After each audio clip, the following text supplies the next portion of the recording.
आज शुरुआत करने वाले हैं चैप्टर 1 किसकी, सिविक्स की, क्लास 8 सिविक्स की चैप्टर 1। वो है the Indian constitution.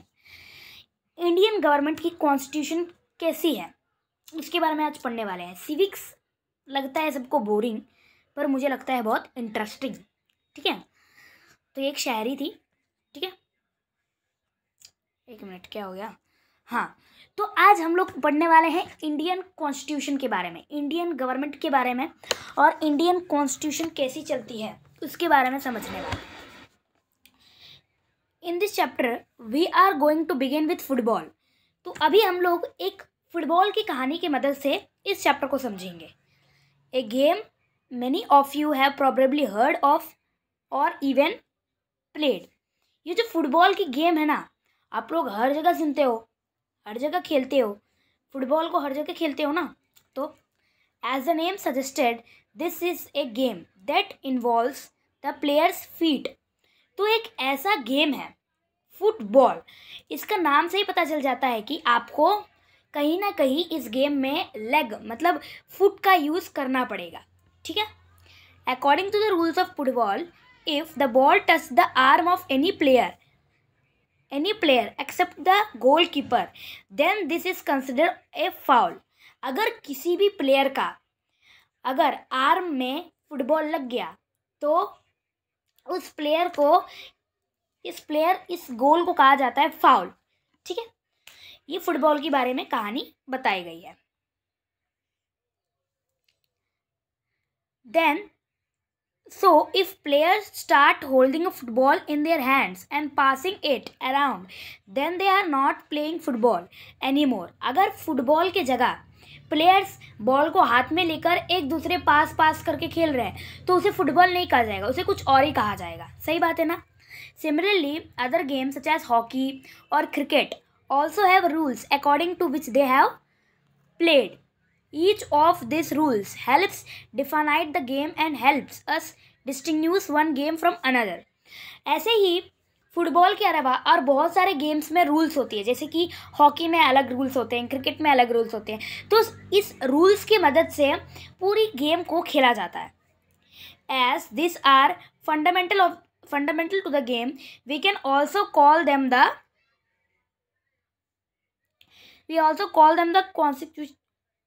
Constitutive rules of the game. तो इसे हम लोग, ये जो रूल्स किसी एक गेम के लिए बनाई जाती है ना, इस रूल्स को हम लोग कहते हैं कॉन्स्टिट्यूटिव रूल्स। गेम की कोई एक रूल्स होती है। ठीक है, like this games a society also has constitutive rules.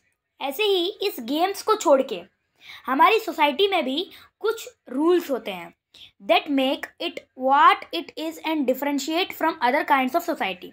हर एक सोसाइटी की अपना एक रूल्स होती है, एक कॉन्स्टिट्यूशन होती है या एक कॉन्स्टिट्यूटिव रूल्स होती है।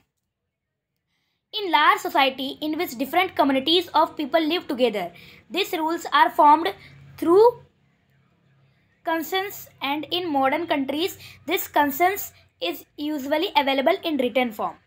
तो अगर किसी एक सोसाइटी में बहुत सारे लोग रहते हैं तो इसके लिए कंसेंसस का बहुत ज़रूरी है। कंसेंसस मतलब ये जो रूल्स है ना, वो कंसेंसस फॉर्म में लिखी जाती है, रिटन। ठीक है, a written document in which we find such rules is called a constitution. ऐसी एक किताब जिसमें बस रूल्स ही रूल्स रहती है, कॉन्स्टिट्यूटिव रूल्स रहती है, रूल्स की किताब है, उसे हम लोग कहते हैं कॉन्स्टिट्यूशन। तो इस चैप्टर में हम लोग इंडियन कॉन्स्टिट्यूशन के बारे में समझने वाले हैं। जैसे कि फुटबॉल में आपका रूल्स है, वैसे ही हर एक गेम्स में रूल्स होती है, और इस रूल्स सोसाइटी के लिए भी और हमारी कंट्री के लिए भी होती है। तो ये जो रूल्स की किताब होती है ना, उसे हम लोग कहते हैं constitution. We have looked at the Indian constitution in class 6 and 7 in our social and political life textbooks. हम लोग ने इंडियन कॉन्स्टिट्यूशन के बारे में क्लास 6 और 7 में सोशल एंड पॉलिटिकल लाइफ किताब में पढ़ के आए हैं। सही बात है ना? Have you ever wondered why we need a constitution or been curious about how the constitution got written or who wrote it? आप लोग कभी सोचे हो क्या हमारी गवर्नमेंट मतलब हमारे लिए कॉन्स्टिट्यूशन क्यों ज़रूरत है और क्यों चाहिए? इसके बारे में कभी आप लोग सोचे नहीं ना। पर कॉन्स्टिट्यूशन किसने लिखा, किसके द्वारा, कौन इतने सारे रूल्स बनाए, इसके बारे में तो आपको कभी ना कभी माइंड में कुछ चल रहा होगा ना। तो इसी डाउट को क्लियर करने वाले हैं इस चैप्टर में। In this chapter we will discuss both this issues and also look at the key features of the Indian constitution.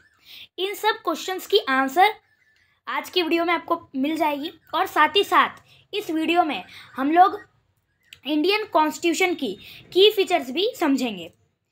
Each of this features is curious to the working of democracy in India. Some of this will be the focus of different chapters in the book. इस Indian constitution के बारे में हमारे book के अंदर means social and political life 3 इसके अंदर बहुत सारे चैप्टर्स इंडियन कॉन्स्टिट्यूशन के ऊपर ही लिखी गई हैं। ठीक है, ये कहा गया है। तो आगे बढ़ते हैं। Why does a country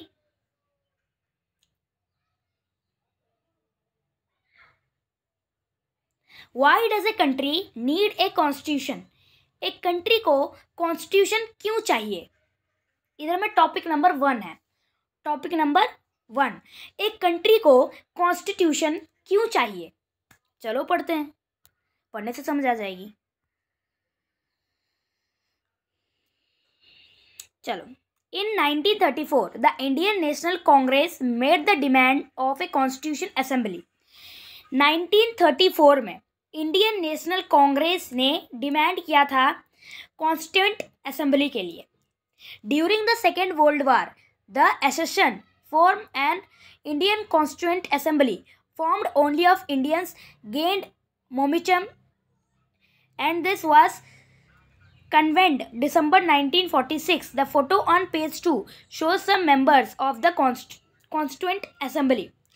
तो 1946 में, दिसंबर की 1946 में हमारी कॉन्स्टिट्यूएंट असेंबली बन गई थी और वर्ल्ड वार सेकेंड का टाइम पीरियड दिसंबर 1946 के अंदर हमारी कॉन्स्टिट्यूएंट असेंबली बन गई थी। और पेज नंबर 2 में आपको कुछ कॉन्स्टिट्यूएंट असेंबली की मेंबर्स आपको दिखेंगे। ठीक है, आगे। Between December 1946 and November 1949 constituent assembly drafted a constitution for independent India. तो 1946 और 1949 के जो बीच की टाइम है ना, इसमें हमारी इंडिया जो है कॉन्स्टिट्यूएंट असेंबली बना चुकी थी और इसमें गवर्न हो रही थी। बस इतना दिया गया है। Free to shape their destiny at last. After 150 years of British rule, the members of the Constituent Assembly approached this task with the great idealism that the freedom struggle need helped produce. You will read more about the work of the Constitution Assembly later in the chapters. तो हम लोग ने लगभग 150 years British rule के अंदर हुए थे, मतलब ब्रिटिश की हुकूम हमारे ऊपर चली थी। तो हम लोग ब्रिटिश को हुकुम से तो बाहर निकल गए और हम लोग ने अपना अलग एक कॉन्स्टिट्यूशन बना लिए थे, क्योंकि हर एक पर्सन को फ्रीडम बहुत ज़रूरत है। तो फ्रीडम के ऊपर कुछ कॉन्स्टिट्यूएंट चाह रही थी, कॉन्स्टिट्यूशन कुछ चाह रही थी। तो कॉन्स्टिट्यूएंट असेंबली के बारे में आप लोग बहुत सारे चैप्टर्स होंगे आपकी बुक में, उसमें पढ़ेंगे। तो अभी के लिए एक कंट्री के लिए कॉन्स्टिट्यूशन इसलिए ज़रूरत है क्योंकि हर एक कंट्री अपना एक हक चाहती है, अपना एक फ्रीडम चाहती है और फ्रीडम के अनुसार वो अपना कॉन्स्टिट्यूशन लिखती है। तो ये पैराग्राफ बहुत इंपॉर्टेंट है। Today most countries in the world have a constitution. आजकल के सभी कंट्रीज के अंदर कॉन्स्टिट्यूशन तो होती ही होती है। While all democratic countries are likely to have a constitution, सभी डेमोक्रेटिक कंट्रीज के अंदर कॉन्स्टिट्यूशन तो होती है। It is not necessary that all countries that have a constitution are democratic. ऐसा नहीं है कि कुछ कंट्रीज़ के पास कॉन्स्टिट्यूशन नहीं है पर वो डेमोक्रेटिक है ही नहीं, ऐसा नहीं हो सकता। कुछ कंट्रीज़ डेमोक्रेटिक हो सकते हैं पर उनके पास हो सकता है कॉन्स्टिट्यूशन ना हो। The constitution serves several purposes. Constitution की अपनी एक अलग पर्पसेस होती है। First, it lays on certain ideas that form on the basis of the kind of country that we as citizens aspire to live in। तो constitution क्या सर्व करती है, हमारा एक अलग कंट्री के अंदर क्या माहौल चल रहा है इसके हिसाब से कॉन्स्टिट्यूशन लिखी जाती है। जैसे कि हम लोग अपनी भारत में रहते हैं, भारत का कॉन्स्टिट्यूशन अलग है और इसके अंदर जो पीपल रहते हैं ना वो भी बहुत अलग है। तो इसके अंदर मतलब भारत के अंदर जो जैसे तरीके के पीपल रहते हैं वैसे तरीके की कॉन्स्टिट्यूशन लिखी जाएगी। और put another way, a constitution tell us what the fundamental nature of our society is. Constitution ये भी बताता है कि हमारी सोसाइटी की, हमारी कंट्री की फंडामेंटल नेचर कैसी है। A country usually made up of different communities of people who share certain beliefs but may not necessarily agree on all issues। तो हमारी जो सोसाइटी है वो बहुत अलग अलग कम्युनिटीज़ से बनी हुई है। तो ऐसा नहीं है कि सभी कम्युनिटीज़ अपना एक रूल्स बनाएंगे और उसे सबको मानना पड़ेगा, नहीं ना। A constitution helps serve as a set of rules and principles that all person in a country can agree upon as the basis of the way in which they want the country to be governed. तो constitution अपना एक set of rules बनाती है जिसे हर एक व्यक्ति जिस country में रहता है हर एक व्यक्ति उसे फॉलो करना पड़ेगा, क्योंकि ये रूल्स बहुत इंपॉर्टेंट होती है। This includes not only the type of government but also an agreement on certain ideas that all believe the country should uphold. मतलब कुछ सर्टेन आइडियाज होते हैं जिसे हम सबको माननी पड़ती है। ऐसा गवर्नमेंट बताता है कि ये रूल्स बहुत इम्पॉर्टेंट है, इसके कारण हमें ये रूल्स को माननी है। ठीक है, चलो आगे बढ़ते हैं।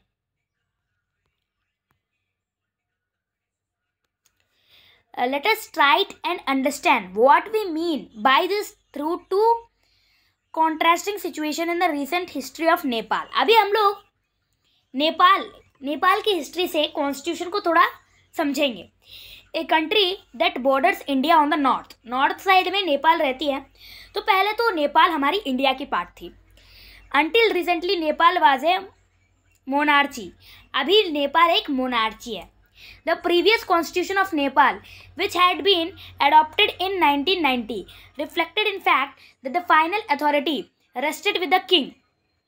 तो नेपाल ने अपना कॉन्स्टिट्यूशन 1990 में बनाया था और उन्होंने सोचा हम लोग को तो कॉन्स्टिट्यूशन की क्या ही ज़रूरत है, हम लोग अपना खुद की एक राजा बना लेंगे। तो उन्होंने 1990 में जो कॉन्स्टिट्यूशन बनाई थी उसे छोड़ दिया और उन्होंने अपना एक किंग बना लिया, अपना एक राजा बना लिया। ठीक है, अपना एक अलग राजा बना लिया। A people's movement in Nepal fought for several decades to establish democracy, and in 2006 they finally succeeded in putting an end to the power of the king. The people had to write a new constitution to establish Nepal as a democracy. तो नेपाल के कुछ लोगों ने fight किया, एक movement चलाया नेपाल के अंदर फिर से कॉन्स्टिट्यूशन लाने की, और फाइनली 2006 में नेपाल में जो है एक नई कॉन्स्टिट्यूशन बनाई गई। और उन्होंने सोचा कि अभी राजा को छोड़ दो, राजा का पालन हो ही नहीं रहा है, तो उन्होंने सोचा कि अभी हम लोग बना लेते हैं कॉन्स्टिट्यूशन। चलो, द पीपल, इधर तो पढ़ लिए थे। The reason that they did not want to continue with the previous constitution is because it did not reflect the ideas of the country that they want Nepal to be and they have fought for. तो 1990 में जो constitution Nepal के लिए बनाई गई थी उन्होंने उसको क्यों नहीं माना? अभी क्वेश्चन आएगी ना, क्योंकि नेपाल के अंदर कुछ अलग चेंजेस आए थे 2006 और 1990 का है और 2006 का है। तो इस 16 साल के अंदर बहुत सारे चेंजेस आए होंगे कंट्री में। तो इस चेंजेस के कारण कॉन्स्टिट्यूशन बदली गई और कॉन्स्टिट्यूशन नेपाल के हिसाब से बनाई गई। ठीक है, simple. As in game of football in which a change the constitutive rules will change the game all together, Nepal by moving from a monarchy to a democratic government needs to change all its constitutive rules in order to user in a new society. जैसे कि football में जैसे कि rules को change किया जाता है, वैसे ही नेपाल के अंदर भी रूल्स को चेंज किया गया और नेपाल मोनार्ची कंट्री से एक डेमोक्रेटिक गवर्नमेंट अपनी बनाई। मोनार्ची मतलब जैसे किंग के अंदर जो कंट्रोल में रहती है ना, उस कंट्री को हम लोग कहते हैं monarchy. This is why the people of Nepal adopted a new constitution for the country in 2015। इसीलिए नेपाल ने अपना एक अलग न्यू कॉन्स्टिट्यूशन बनाई 2015 के अंदर। The caption alongside elaborates Nepal's struggle for democracy. तो नेपाल के अंदर ये डेमोक्रेसी लाने के लिए बहुत स्ट्रगल की गई थी 2015 तक, ठीक है। The second important purpose of a constitution is to define the nature of a country political system. तो और एक सेकेंड मोस्ट इंपॉर्टेंट कॉन्स्टिट्यूशन की पर्पस क्या है, वो है एक कंट्री की पॉलिटिकल सिस्टम बदलती है कॉन्स्टिट्यूशन। पॉलिटिकल कैसे चल रही है वो सबको कॉन्स्टिट्यूशन अपना एक अलग बदलती है। फॉर एग्जाम्पल के लिए Nepal earlier constitution stated that the government was to ruled by the king and his council of ministers in countries that have adopted a democratic form of government। तो पहले तो नेपाल के अंदर किंग का राज चलता था, उसके बाद उन्होंने सोचा अभी हम लोग को किंग नहीं चाहिए और उन्होंने अपना एक अलग कॉन्स्टिट्यूशन बनाई और अपना एक डेमोक्रेटिक फॉर्म या गवर्नमेंट या पॉलिटी बनाया। The constitution plays a curious role in laying out certain important guidelines that govern decision making within the society। Constitution एक क्यूरियस रोल प्ले करता है अपना डिसीजंस के ऊपर। मीन्स गवर्नमेंट कैसी डिसीजंस ले ली है, गवर्नमेंट अलग अपना एक डिसीजन लेती है, वैसे ही कैसे डिसीजंस ले रही है उसके ऊपर भी कॉन्स्टिट्यूशन एक ध्यान रखती है। कॉन्स्टिट्यूशन के हिसाब से ही हमें डिसीजंस लेना होता है। In a democracy, we choose our leaders so that they can exercise power responsibility on our behalf। Democracy के अंदर हम लोग एक अपना एक लीडर चुनते हैं, जिसे हम लोग क्लास 7 में पढ़ के आए थे ना। तो हम लोग अपना एक लीडर चुनते हैं, क्यों? हमारी पावर रिस्पॉन्सिबिलिटी को उसके ऊपर जिम्मेदारी देते हैं कि ये सब तुम संभालो, लीडर को यही तो देते हैं। However, there is always the possibility that these leaders might misuse this authority and the constitution usually provides safeguards against this। और हो भी सकता है कि लीडर्स जो है इसका मिसयूज करे, मतलब कॉन्स्टिट्यूशन का या डेमोक्रेसी का मिसयूज करे। इसीलिए कॉन्स्टिट्यूशन अपना एक सेफ गार्ड्स पहले से ही बना के रखती है। This misuse of authority can result in gross injustice as demonstrated in the classroom situation below. अभी एक क्लासरूम सिचुएशन आप पढ़ लेना, क्योंकि अगर आप कोई गलती किए तो ग्रॉस इनजस्टिस होता है। मीन्स जो लीडर्स मिसयूज कर रहा है वो ग्रॉस इनजस्टिस कर रहा है डेमोक्रेसी को। आप नीचे की कहानी पढ़ लीजिएगा, ठीक है, आपको पता चल जाएगा क्या है। इन democratic societies the constitution of often lays down rules that guard against this misuse of authority by our political leaders। Democratic societies के अंदर जो कॉन्स्टिट्यूशन बताती है रूल्स, उसका मिसयूज अगर पॉलिटिकल लीडर्स करे तो क्या होगा। In case of the Indian constitution about which we read more later in the chapter, many of this laws are contained in the section of fundamental rights. अगर इन्होंने कोई भी रूल्स का मिसयूज किया लीडर्स, तो उनको फंडामेंटल राइट्स के अनुसार जेल भी मिल सकता है। फंडामेंटल राइट्स क्या है आगे हम लोग पढ़ेंगे एकदम डिटेल से। Read about how the Indian constitution guarantees the right to equality all person and says that no citizen can be discriminated against on grounds of religion, race, caste, gender and place of birth। आपने पहले ही पढ़ चुके थे कि Indian constitution कहता है कि right to equality means सबको इक्वालिटी का हक है, वो कितना भी बड़ा हो छोटा हो, किसका रिलीजन है, रेस है, कास्ट है, जेंडर है, कहाँ पर जन्म हुआ हो, उसको फ़र्क नहीं पड़ता। बस ये देखता है कि सबको इक्वालिटी मिलनी चाहिए। The right to equality is one of the fundamental rights guaranteed by the Constitution। तो कॉन्स्टिट्यूशन ने ये जो राइट टू इक्वेलिटी है ना, एक फंडामेंटल राइट है जो इंडियन कॉन्स्टिट्यूशन ने बहुत अच्छा से तरीके से बनाया है। ठीक है, बस इतना ही था। तो आगे चलते हैं, ये भी पढ़ लीजिए आप, क्योंकि ये एक सिचुएशन है बस, फिर भी हम लोग पढ़ लेते हैं। The games period is about to begin, मतलब क्लासरूम के अंदर गेम्स पीरियड शुरुआत होने वाली थी। ठीक है, नहीं इसको नहीं पढ़ेंगे, ये तो है ना। Another important functions that a constitution plays in a democracy is to ensure that a dominant group does not use its power against others।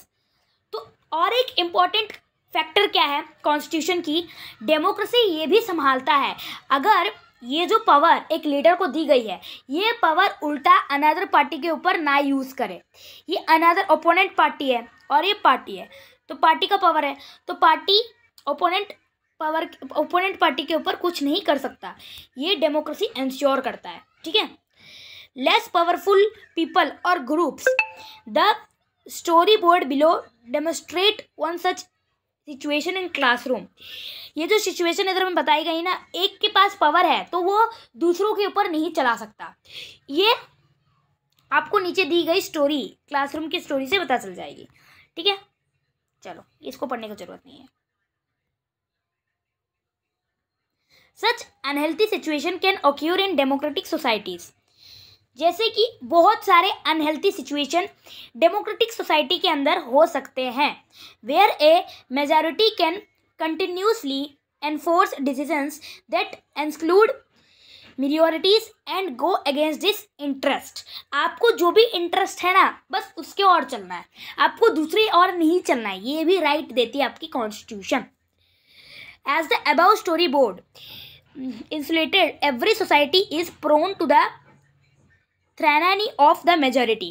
मतलब ऊपर दी गई स्टोरी सबको समझ आता है कि सभी को अपना एक थ्रायरेनी मतलब अपना एक पावर, मेजॉरिटी के ऊपर अपना एक पावर चाहिए होती है। The constitution usually contain rules that ensure that minorities are not excluded from another reason why we have a constitution is precious to prevent this tyranny or domination by the majority of the minority। मतलब constitution ये भी कहता है कि आपको domination majority के ऊपर या माइनॉरिटी के ऊपर नहीं दिखाना चाहिए। मतलब आपके पास कितना पावर है इसके ऊपर आपको डोमिनेशन नहीं दिखाना चाहिए।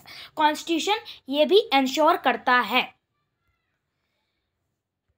This can refer to one community dominating another, intercommunity domination, or members of one community dominating others within the same community, intra-community domination। ऐसे बहुत सारे डोमिनेशंस होते हैं, जैसे कि एक के पास पावर है तो वो दूसरे के ऊपर डोमिनेशन दिखाता है, और एक ही ग्रुप के अंदर एक लोग दूसरे लोगों के ऊपर डोमिनेशन दिखाते हैं तो उसे इंट्रा कम्युनिटी डोमिनेशन कहते हैं। अगर एक member of one community dominating others with in the same community, intra community domination कहते हैं। उसे डोमिनेशन नहीं करना चाहिए, ये भी इंश्योर करता है हमारा गवर्नमेंट या constitution. The third significant reason why we need a constitution is to save us from ourself. और थर्ड सिग्निफिकेंट रीजन क्या है, हमें कॉन्स्टिट्यूशन क्यों चाहिए? अपने आप को बचाने के लिए हमें एक कॉन्स्टिट्यूशन चाहिए। This may sound strange but what is meant by this that we might at times feel strongly about an issue that might go against our large interest and the constitution help us guard against this। आपको सुनने में बहुत अजीब लगेगा, हाँ constitution हमें अपने आप से कैसे बचाता है। जैसे कि आपको कोई चीज़ के ऊपर इंटरेस्ट है, सोच लो आपको कोई चीज़ के ऊपर इंटरेस्ट है और आपको कोई रोक रहा है, तो आप कॉन्स्टिट्यूशन के हिसाब से उसके ऊपर कुछ एक्ट ले सकते हो, और कॉन्स्टिट्यूशन आपको एक गारंटी देता है कि आप अपने राइट के ऊपर चल सकते हो। ठीक है, look at the story board below to understand this better. आपको स्टोरी बोर्ड अच्छे से अंडरस्टैंड करने के लिए आपको स्टोरी बोर्ड पढ़ना है, क्योंकि स्टोरी बोर्ड इतना आपको ईजिली एक्सप्लेन करने के लिए, पर आपको तो समझ आ जाएगी क्योंकि आप बहुत इंटरेस्टिंग बच्चे हो।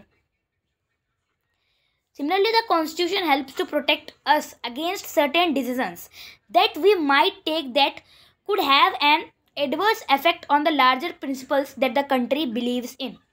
तो आपको कॉन्स्टिट्यूशन ये भी हेल्प करता है आपको अपने आप से प्रोटेक्ट करने के लिए। जैसे कि आप हो और आपके ऊपर जैसे कोई अत्याचार करे, तो कॉन्स्टिट्यूशन ये भी कहता है कि आपको राइट है उसे मारने के लिए या पीटने के लिए। पर मारो है, पीट दो है, खूब पीटो, आपको बस ये करना है कि आपको कॉन्स्टिट्यूशन के ऊपर बिलीव करना है, ठीक है।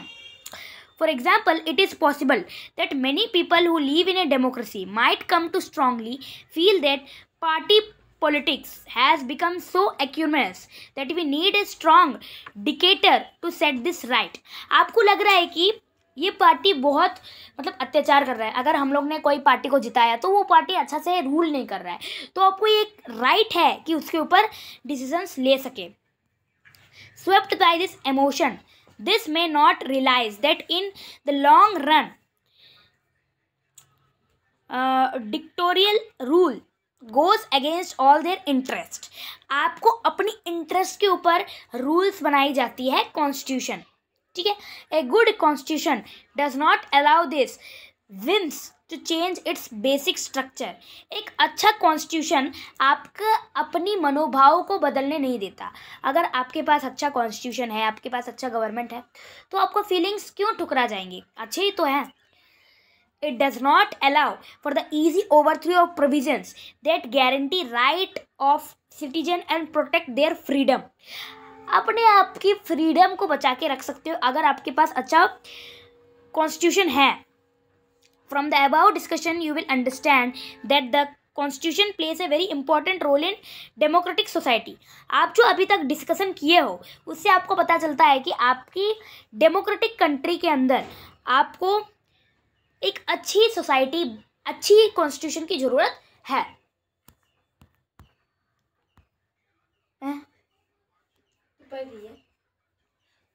तो सॉरी फ्रेंड्स, बीच में कोई आ गए थे। Now let us try and understand the ways in which the above points get translated into certain ideas and rules by studying some key features of the Indian constitution.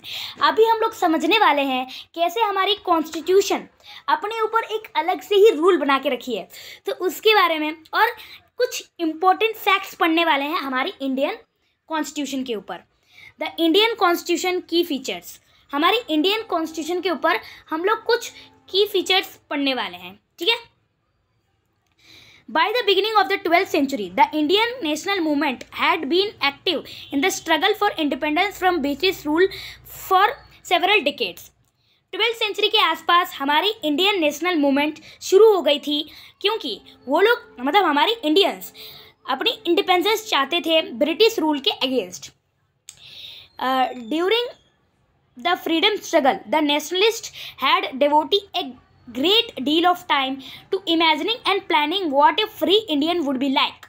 तो उस time के जो freedom fighters थे वो अपने मन में ये सोच रहे थे कि अगर हमें फ्रीडम मिली तो हमारी कंट्री के अंदर कैसे रूल्स बनाए जाएंगे। Under the British, they had been forced to obey rules that they had very little role in making.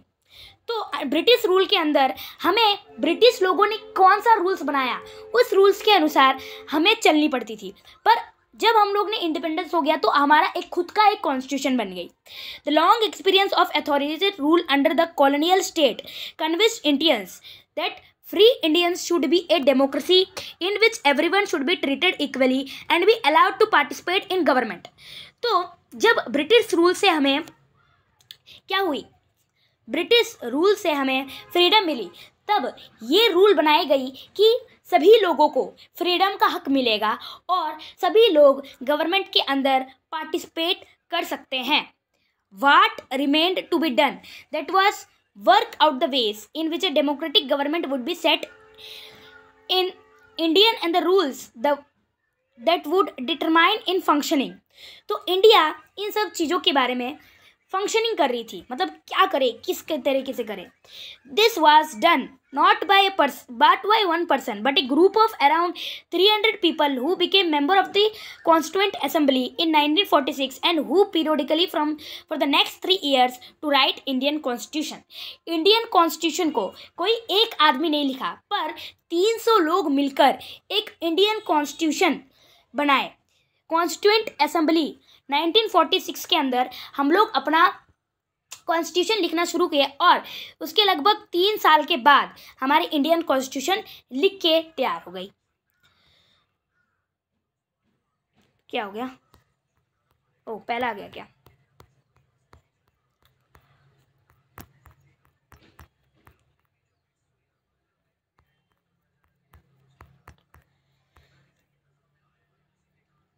लिख के तैयार आ गई.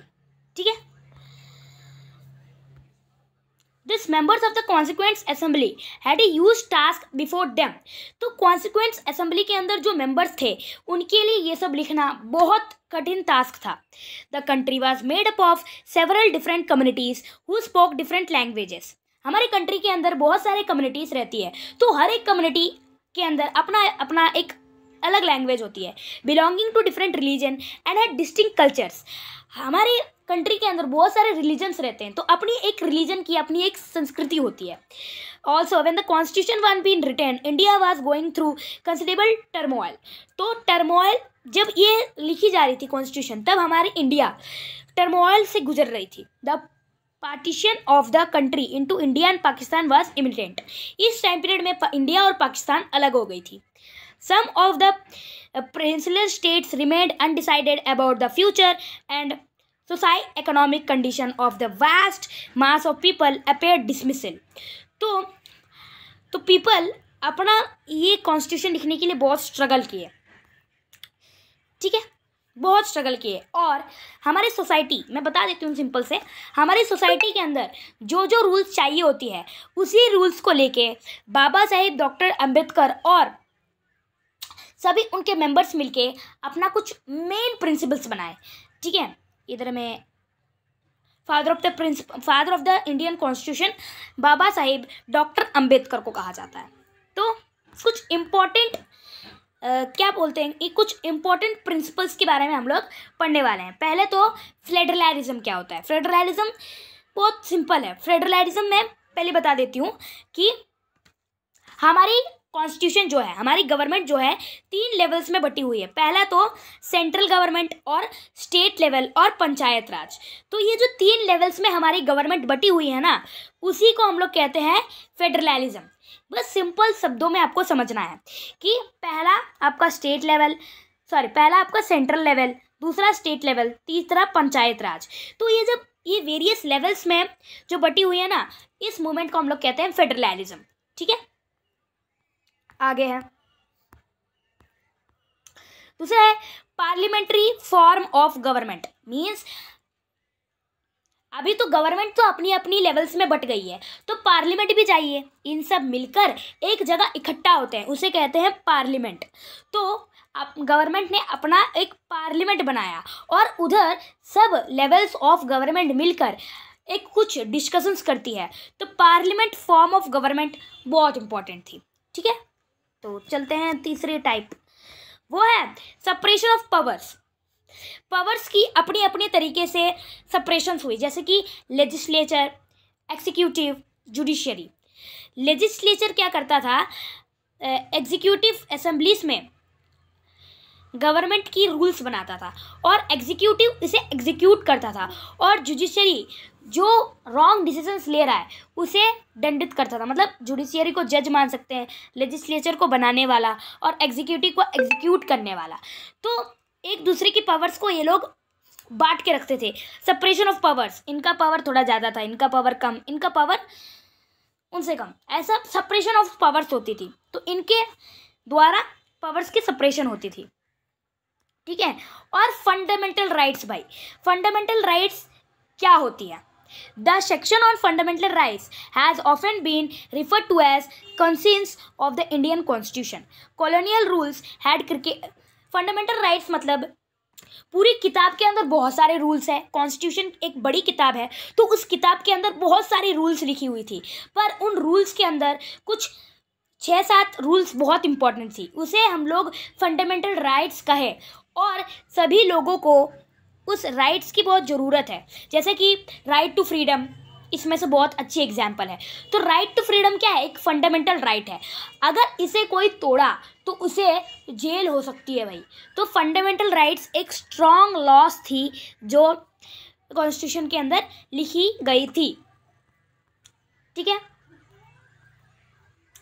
और सेक्युलरिज्म के मतलब है हमारे इंडिया के अंदर बहुत सारे रिलीजन्स रहती है, अपनी एक रिलीजन की अपनी एक संस्कृति होती है। तो अपना एक रिलीजन की अपनी संस्कृति होती है, तो हर एक रिलीजन की अपना संस्कृति होती है। तो इन संस्कृतियाँ, अबे हमारे इंडिया के अंदर किसी रिलीजन को टोकना है क्या? नहीं, तुम मुसलमान हो, तुम हमारे कंट्री में नहीं रह सकते हो, ऐसा कोई नहीं कहा ना। इसके कारण सेक्युलरिज्म के मतलब राइट टू क्या है, रिलीजन, ऐसा कह सकते हो आप, ठीक है।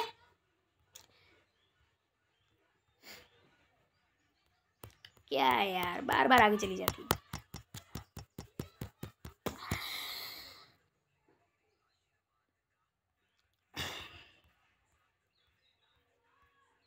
ठीक है, ये 5 रूल्स आप बढ़िया से याद करके रहो, ठीक है। पहला क्या है, पहला हम लोग ने पढ़ा है, फेडरलिज्म मतलब हमारी गवर्नमेंट जो है 3 लेवल्स में बटी हुई है। पहला सेंट्रल लेवल, दूसरा स्टेट लेवल, तीसरा पंचायत राज, इसे हम लोग कहते हैं फेडरलिज्म। और दूसरा है parliament form of government, means हमारी गवर्नमेंट कहाँ पर डिसीजंस लेगी, पार्लियामेंट के अंदर। तो ये पार्लियामेंट फॉर्म ऑफ गवर्नमेंट बन चुकी थी। और तीसरा है हमारा separation of powers, legislature, executive, judiciary. Legislature power मतलब रूल्स को बनाता था, एग्जीक्यूटिव उसे एग्जीक्यूट करता था, जुडिशियरी क्या करता था, उसे अप्लॉज करता था, मीन्स कोई उसे गलत करे तो उसे मतलब क्या कर सकते हैं, उसे हम लोग टोकता था, ठीक है। चौथा है हमारा फंडामेंटल राइट्स कुछ ऐसी इंपॉर्टेंट जैसा कि right to equality, right to freedom, right against explanation, right to freedom of religion, cultural and education right to constitution remedies, ये सब क्या है, इंपॉर्टेंट फंडामेंटल राइट्स है। तो 5वां है सेक्युलरिज्म की मतलब हमारे इंडिया के अंदर कोई भी रिलीजन का टोकना नहीं है, सब रिलीजन्स को हमारे इंडिया के अंदर वेलकम है। तो इसी के कारण इसी राइट टू रिलीजन ऐसा शुद्ध शब्द बोल सकते हैं सेक्युलरिज्म, जिसे हम लोग चैप्टर 2 के अंदर खूब अच्छे से पढ़ने वाले हैं। और आप जो है लाइक शेयर सब्सक्राइब तो कर तो हो यार, ठीक है, लाइक शेयर सब्सक्राइब जरूर होना चाहिए, और अच्छे हैं तो कमेंट कर दो, ठीक है। तब तक के लिए बाय। नेक्स्ट मतलब क्वेश्चन आंसर्स की वीडियोस भी जल्दी आने वाली है, तब तक के लिए बाय।